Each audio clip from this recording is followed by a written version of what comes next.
Hello everyone, Dan keeping you can know physiology more, and this week's subject I would like to go over preparing for spring. Now I've done something like this in the past, however this is going to be more specific to the fact of in general as well, but also Iowa. One of the reasons I'm doing this is because I want to do different categories from different areas. What I mean by that is eventually I will be moving out of Iowa, somewhere down south, and I pretty much know where it's at, but I don't want to say until I'm absolutely sure. So then when I look back at this, I want to call this one spring, preparing for spring or springbound, something like that. I haven't really fully decided on the title, but let's just say springbound or preparing for spring, Iowa, and then preparing for spring wherever else it may be, okay? Now, I'm going to give you general things if you don't live in Iowa or have weather like we have here in Iowa. However, I just want to do this somewhat similar to what I've done in the past, but a little bit different. There are so many things we have probably struggled with. There's a lot of you with the cold winter,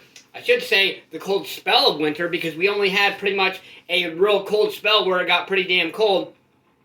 A lot of you had frozen, broken pipes, were without water for extended periods of time. Some of you were even, without electricity because of the cold and the ice and things like that, okay? And for those of you you were put into a position in life where you were either going to, you had two options. You can either, just say, oh, poor me, why the hell does this happen to me? Or the option number two, you can embrace the fact that you were given that opportunity to strengthen, to show your family how strong you can be, to show your family what it takes to actually be a good role model, which means push past the moments of adversity. When adversity looks and stares you straight in the face and says, you know what, I'm going to dominate and defeat you, say, you know what? Hell no, you're not. I'm going to dominate and defeat you. And that is part of it. So a lot of you were going through these struggles. Now what I want you to do today is think back. How did you handle that? Did you handle it the best? If you didn't handle it in the best way, how would you handle it differently in the future? It's always so easy to say something when you're in a nice, comfortable environment. You say it's cold outside. You're all warm and cozy inside, sitting on the couch watching TV. It's easy to sit there and say, oh, I would do this and I would do that and I would do a hell of a lot better than what that person did. No, you can't say that until you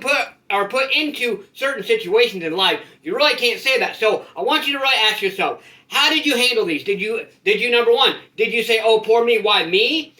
Or did you embrace it? Now, maybe you had to shift. Maybe at first you said, oh, why does this happen to me? This sucks. Oh, why can I never get ahead in life?